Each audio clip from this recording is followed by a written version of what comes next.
One day in 1536, Don Antonio de Mendoza, Viceroy of New Spain, sat in his office in Mexico City listening to a fellow Spaniard, Alvar Núñez Cabeza de Vaca, tell an astonishing tale. Cabeza de Vaca told Mendoza of his experiences on the disastrous Narvaez expedition.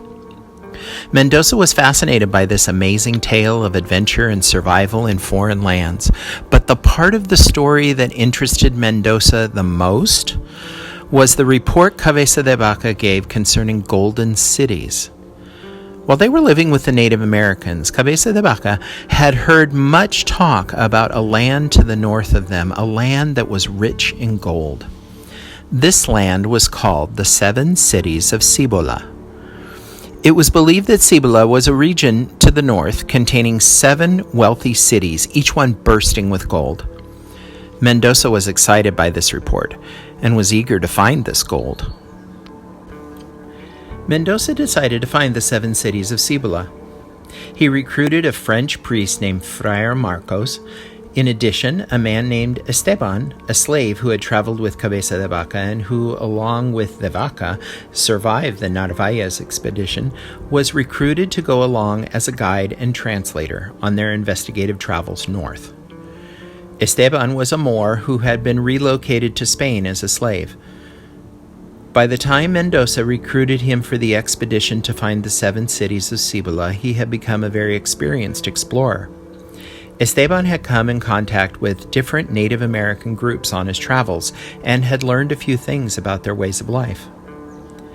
In the spring of 1539, these 2 men, along with a group of Native Americans, set off to the north. They walked along trails that had been blazed or previously marked by Indian traders. Because Esteban knew the land well and traveled at a much faster rate than Friar Marcos, and Friar Marcos wanted to preach Christianity to the Native Americans along the way, the 2 men decided to split up. Together they came up with a way for Esteban to get messages to Friar Marcos. If Esteban found a good-sized city with some gold, he was supposed to send back a small cross, about the size of a hand.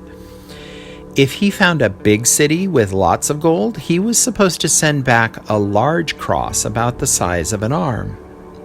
If he found a huge city and a very large amount of gold, he was supposed to send back an even larger cross. After spending a few days scouting the area, Esteban sent Friar Marcos a cross the size of a man, indicating that Esteban either knew or suspected the existence of large cities with great quantities of gold. Friar Marcos was stunned, or very surprised, as he continued to follow Esteban's path. Friar Marcos followed Esteban's footsteps for several days until messengers brought him disturbing news.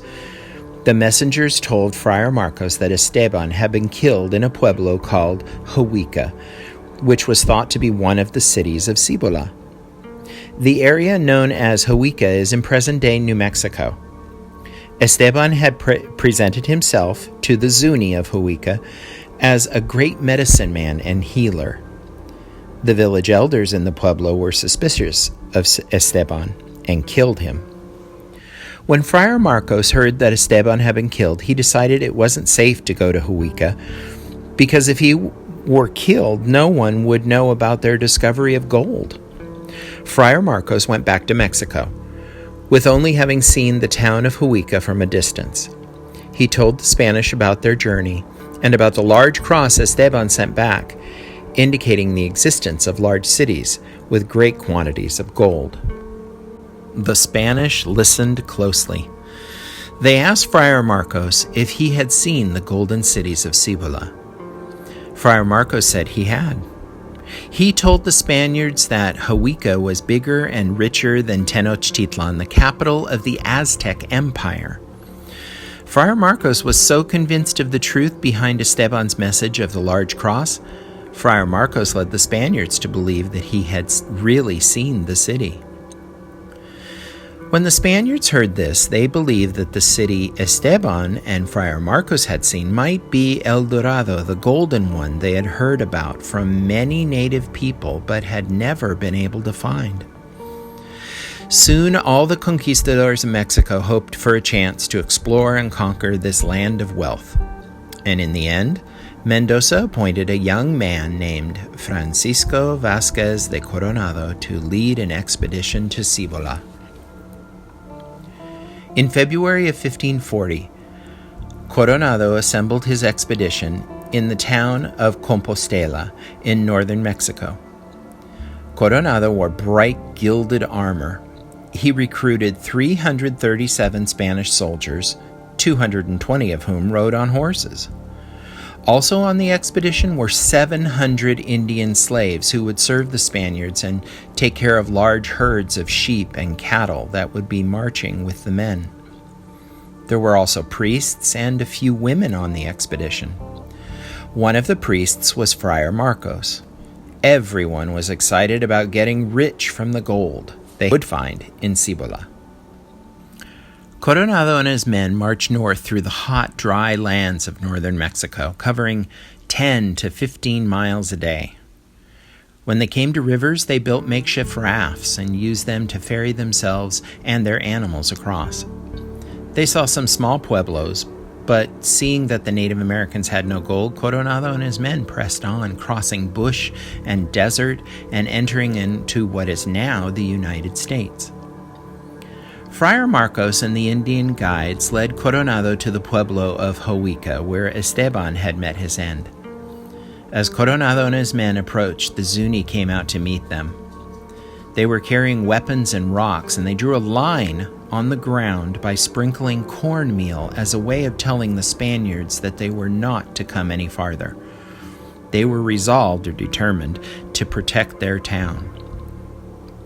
One of the Spanish priests came forward and began reading a long statement while an interpreter tried to translate the message to Zuni. It said that the Indians were expected to convert or change from their religion to Christianity and to accept the King of Spain as their new king. If they didn't agree to do so, then the Spanish would attack them. The Native Americans listened for a while, but then began shooting arrows and tossing stones. Coronado and his men charged. The Zuni men ran back to the pueblos. They fired arrows and threw rocks from the tops of their pueblos built on hills and cliffsides for protection. Coronado was hit by a big rock, and then a second rock struck his helmet and knocked him off his horse. He lay on the ground, unconscious, while his men carried on the battle. Coronado's men did, in the end, win the battle. They quickly discovered that Huica was not a vast city on the same scale as Tenochtitlan. The Zuni lived in pueblos, multi-story houses made out of stone and plaster. The Zuni people living there had no gold, no silver, and no valuable jewels. The conquistadors were furious with Friar Marcos, and some thought he should be put to death for misleading them. What Esteban could have meant by sending back a large cross remains unclear. Regardless, Coronado did not give up hope. He sent men to explore the surrounding area. After all, there were supposed to be 7 cities of Cibola. He hoped that some of the other cities would have more gold than Huica. For the next few weeks, Coronado and his men continued to explore the region of Cibola. They found many pueblo villages, but no gold. Coronado decided to split his forces up. He sent scouting parties off in several directions. One party traveled northwest through Hopi territory in what is now northern Arizona. They went on until they were stopped in their tracks by a massive canyon more than a mile deep. These men from the Coronado expedition became the first known Europeans to see the Grand Canyon, which is now considered to be one of the 7 natural wonders of the world. Another party traveled southwest along the Colorado River, several hundred miles downstream from the Grand Canyon. Today, this section of the river forms the border between California and Arizona. A third party headed east from Cibola, through eastern New Mexico. They visited the Acoma Pueblo, a pueblo that can still be visited today near present-day Albuquerque, New Mexico. This party crossed the Rio Grande, a large river that runs south through New Mexico and forms part of the present-day border between the countries of the United States and Mexico.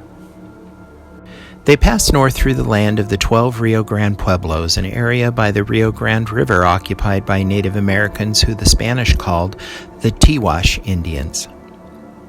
There they observed the Great Plains, where great herds of buffalo roamed or wandered. The Spaniards were fascinated by the shaggy buffalo. At first, they found it a difficult animal to hunt. In time, however, they learned to hunt the animal with spears as the Native Americans did. While the Spanish were on the plains admiring the buffalo, one of their native guides told them of a place far to the east called Quivira, a wealthy city. Hearing this, Coronado decided to march east, hoping to find Quivira and the gold he had missed in Cibola. In their search for the 7 cities of Cibola, the Spaniards treated the natives they encountered horribly, killing many of them. Coronado and his men crossed into Texas, then on to the Great Plains, where tens of thousands of buffalo grazed around them. During their journey, they met the Querechos, nomadic natives of the Great Plains, who lived by following the buffalo herds. These Native Americans of the Great Plains were hunters of the buffalo. They used the meat of the buffalo for food, in addition to the plants that they gathered. They used the skins to make clothes and shoes. They used the bones of the buffalo as well as stones to make tools. They burned buffalo dung or manure for fuel. Coronado and his men learned a lot about the Querechos' way of life, including the fact that they had no gold. Coronado and his men decided to move on, making their way through parts of Texas, Oklahoma, and Kansas. Finally, Coronado and his men reached Quivira. Instead of a wealthy city, they found a few villages and some grass huts. There was no gold whatsoever. He and his men decided to spend the winter near Quivira before beginning the long journey back to Mexico. Coronado and his men, who had ridden forth on this expedition so confident, with high hopes of finding gold, had no success in finding wealth. He and his men limped back southward to Mexico with no gold. In fact, Coronado had lost a large sum of money that he had invested in the expedition.